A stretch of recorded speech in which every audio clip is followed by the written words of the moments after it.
Hey, it's Magic Prepper here with MidwayUSA, and I wanted to go over 5 common AR-15 owner mistakes I see happening all of the time. And I've actually made some of these mistakes myself in the past, so you don't have to feel bad about it if you're doing this right now, but hopefully this video helps show you that you're hurting your own experience when it comes to using the AR-15 platform. And I'm sure you might have a friend or a family member who is doing some of these things as well, and now you can help them out because it's really not the most efficient way to use these rifles. So to get started with today, we are using an amalgamation of an Aero Precision lower with a Wilson Combat upper, and I'm going to change the configuration up a couple times so you can see what these mistakes look like and how it should look in the sense of a remedy. So let's go ahead and start with the very first mistake. All right, now the first mistake I see all of the time is having your rear backup sight installed backwards. And this one is currently installed backwards. You can see that it folds down forward towards the muzzle and flips up towards you, the user. Now the issue here is a couple of things. One, your adjustment dial for your windage is now reversed. As you can see, it shows right there on the dial which way to turn in order to move your point of impact to the right. That's going to be reversed because you have now flipped it around. The other issue is that the apertures that are on these rear sights, right, and you can actually change this one to a large or a small aperture, have different geometry that's actually imprinted onto the aperture itself to help focus your eye and to eliminate glare to provide a better sight picture, and some of them even have a funneling effect. And now you're pointing that funneling effect towards yourself rather than towards the intended target, and the light gathering aspects of the design here on the aperture are no longer functional. So those issues actually matter. You need your rear sight to be in the correct orientation, which I'll show you here in a second, but the front sight can actually be either way. This can be facing forward in case you need additional rail space on your rifle in order to make sure you can put a laser or whatever else on here that you need to, or it can be facing the way it's supposed to be facing, this way, in the reverse, I guess is what we'll call it, and it works just the same either way. So please keep that in mind. The rear sight on your backup sights is the only one that matters regarding orientation, but it does matter quite a bit, and you should not have your rear sight looking like this one. As promised, here are the sights in a correct orientation. We have the rear sight here. As you can see, the aperture is correctly facing the user while folding backwards, and you have your windage knob telling you the actual adjustment you're doing for your point of impact. And then the front sight, I actually rearranged to face towards the front because, like I said, that's totally acceptable and works just fine.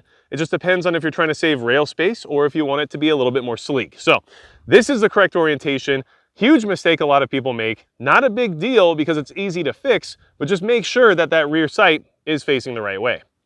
All right, just to reiterate safety standards, this rifle is clear and has been the entire time. So another mistake I see quite often is having the optic mounted too low. Especially new AR-15 owners tend to do this. And often it's because of their experience with a hunting rifle, where you want to get your scope as low to the bore axis as possible. However, with the AR-15, you need your optic to be a certain height for it to be comfortable and for you to be easily able to get behind the optic when you're shouldering the rifle. And in this configuration right here, we have a aim point 9000L that is in some low worn rings. And unfortunately, in a low ring mount, you really can't get the cheek weld required to have a comfortable shooting experience. And just to demonstrate that, I'll show you just how low on the stock I have to get in order to get a sight picture. And it becomes very uncomfortable and it is very awkward.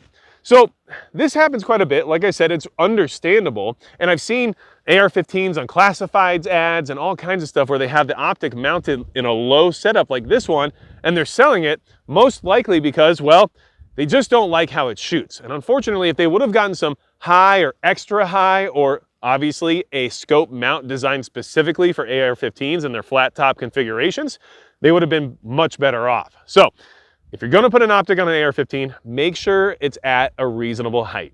Like I said, extra high is generally what I would say for actual rings, if you're going to do that route, or just get a one-piece mount that allows it to be at the right height without you having to think too hard about it.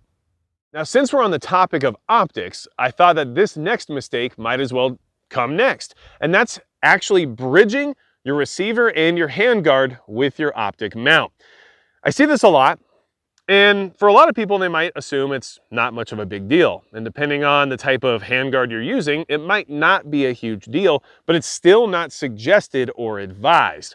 Your handguard is a separate entity from your receiver. Your receiver is the only sturdy, unmovable aspect of the firearm. If you bridge an optic, like you see this one set up right now, where it's hanging onto the rail and the receiver, there's a chance that things can go very bad if this handguard were to take an impact that wanted it to twist, but was no longer allowing it to twist because of this optic mount. And things could break that you didn't want to break. So this is not advised, and I don't suggest doing this. And if you're doing this because your handguard isn't very sturdy or isn't in alignment with your receiver, that's a handguard issue, and your optic is not supposed to fix that. Remember that your optic is what you aim with. This is what's going to acquire your target and allow you to be on target when needed. And you don't want to put it in a compromising position like this. So, big mistake. Everyone's done it at some point in time, maybe because they ran out of rail space or whatever it is, but you really should not bridge your handguard and your receiver with an optic mount. This next AR-15 owner mistake is about sling position. Now, this is a much more personal preference related situation.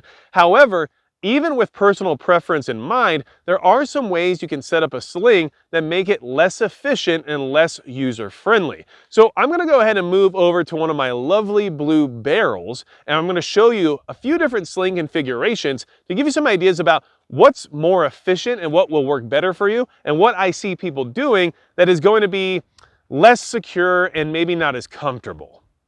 So for demonstration purposes, I have multiple QD attachment points on this rifle currently. We have one here in the front near the muzzle. I have one here very far back on the handguard using a Magpul RSA adapter. I also have one on the opposite side of the receiver here with the folding extension made by Sylvan Arms. And then there are two on the stock itself. So that gives us a lot to work with. And I'm going to show you two configurations that I think will serve most people best. And then I'll show you a couple examples of things that don't work very well, or at least in my experience. And of course, this is going to come down to personal preference and necessity of space, depending on if you're running a lot of stuff on your rail or whatever it might be, that might force your hand to configure a sling in a certain way that might not be optimal. So first off, I have it set up in a way that I like for these shorter barrel rifles. This setup right here allows the rifle to be very maneuverable, and it allows me to do reloads and everything else without having to get out of my sling. So I like that quite a bit. And that's where you have the front part of the sling attached to the non-dominant side of the rifle towards the back of the handguard. And then you have the rear end of the sling attached to the dominant side of the rifle right at the end of the receiver. Now, this is a folding stock adapter from Sylvan Arms, but you can also use a different type of end plate in order to accomplish this. Troy makes them, BCM makes them. There's a few different end plates that do this for you. But regardless, having this setup allows it to be very maneuverable and tight to your body. And if you tighten this down while you're wearing it, it works extremely well. So this is one setup that I like quite a bit, and it really does matter where on the rifle you have the sling attached in order to optimize what these setups can do for you. So like I said, as far back on your handguard as you can go. So if you wanted to use an M-lock adapter, you could come all the way back here. Or if you wanted to use this RSA, you can do this. And what I like about the RSA for this configuration is it gets this sling swivel out of the way of my hands while I'm actually using the rifle. Whereas if there was an adapter back here, now I have to decide if I want my hand further back from it or in front of it. So this opens up some of that rail space for my hand to get a better purchase. So this is one way I like to do it. Now we'll go ahead and talk about another way that I think works very well. So we're going to take the rear part of the sling here and attach it to the back of the stock that's still on the dominant side, okay? When I say dominant side, I mean whichever hand you shoot with would be the dominant side, right? So now we have that attached, okay? We're going to flip the rifle back over, and we're going to attach this sling swivel to the front here near the muzzle. Now this setup is also very good. What this allows for is a very sturdy sling setup and a very stable sling setup for when you're carrying the rifle.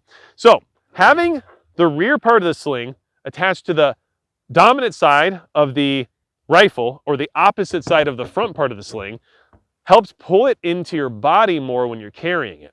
So it doesn't just flop around in front of you, it actually pulls it in tight, and so your rifle's nice and secure. And then by spreading the sling out from the rear of the stock all the way to the front of the muzzle. It distributes the weight very well and balances it, but it also allows you to carry it on your back without it flopping around or causing you any issues. So this is a very efficient way to use a sling as well. And in fact, most people suggest using a sling in this configuration.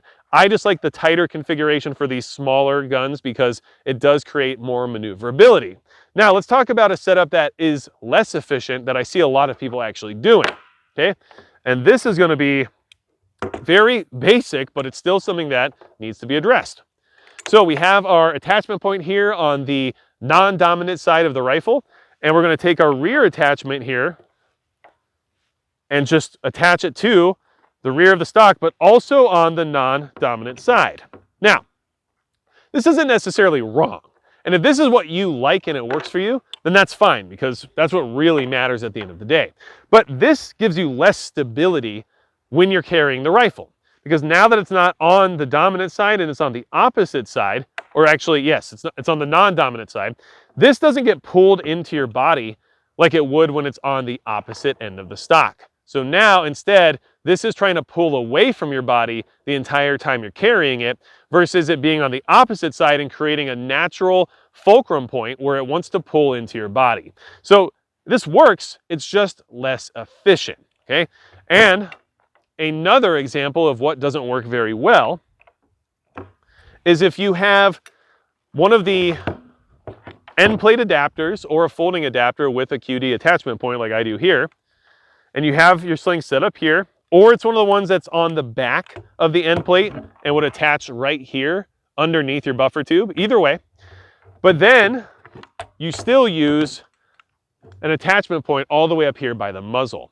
So this actually creates a small issue where now you're losing the benefits of being able to maneuver the rifle in the way that you could with that tighter U-loop you get from having the front attachment point right here.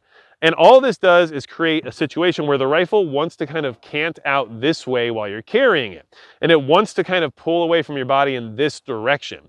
So it becomes less comfortable, and often what you'll find is that the magazine itself is what's pushing against your body to prevent that from happening. The magazine actually helps keep the rifle sturdy, whereas without it, it even gets worse. So this would still work, and I've actually ran slings like this in the past because of needing additional space on my rail and not being able to run a QD attachment far enough back on my handguard in order to accommodate it. So it does work, it's just not optimal. And of course, there are many other sling configurations that you could set up that just aren't going to work very well, especially if you're using an older style AR and you're using your standard sling attachments on the bottom, on the stock, as well as up here near the front sight post. That's not going to really give you the sling experience that you're looking for at this point in time when you have all the other options we have here in 2024. So wanted to go ahead and mention that. Like I said, sling setup is very personal, but this should give the average person who doesn't really even know if they're doing it right or wrong some basics to consider and some things to understand if they are making that trade-off, why they're making that trade-off, and whether or not it's worth it. So let's move on to the next AR-15 owner mistake. All right, and the final AR-15 owner mistake I see all the time, especially with new AR-15 owners, is something that I'm guilty of myself and still very embarrassed about it because, well, you can find videos of me doing it all over the internet.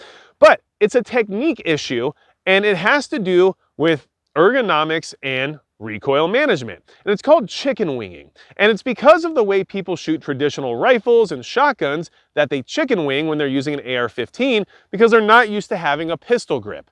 But unfortunately, it actually hurts your ability to shoot in an efficient way. So what is chicken winging? Well, it's when you go to shoulder your rifle and you have your elbow out to the side perpendicular with the earth. This creates a few issues. Ergonomically, it's not comfortable. It hurts your ability to manage recoil because you don't have the right angles to absorb and deal with that recoil in a meaningful way. Now, it's not the end of the world, but it also does give you a tactical disadvantage because now you have more of your body available as a target to anybody else who might be trying to get rid of you. So your elbow suddenly becomes very vulnerable. The way you're supposed to shoulder an AR-15 with a pistol grip like so is having your elbow tucked down to the side. You get a much more stable platform for your buttstock. You can absorb and manage recoil much more easily, and it's a lot more comfortable for your wrist. So chicken winging is a big issue. And just one more time to demonstrate it, this is chicken winging. This is good, this is bad. Remember it, because you don't want to be embarrassed at the shooting range like I have been many, many times. But to be fair, when I first got into firearms, I was in California, where an M1A was one of the best semi-automatic options I had access to, and that's the kind of rifle you chicken wing. So I got used to that and it was a problem, but I learned from my mistakes, and now I'm much better at shooting AR-15s thanks to that simple trick. So let me know, and MidwayUSA know in the comments below, of other common AR-15 owner mistakes that you've seen as well, and it might actually help others improve or just be more aware of some of the things they're doing that they didn't realize were a mistake to begin with. Hopefully this gave you some good things to think about. I hope it helped some people who are new to the AR-15 platform, and I look forward to doing this again at some point in time here at MidwayUSA's channel.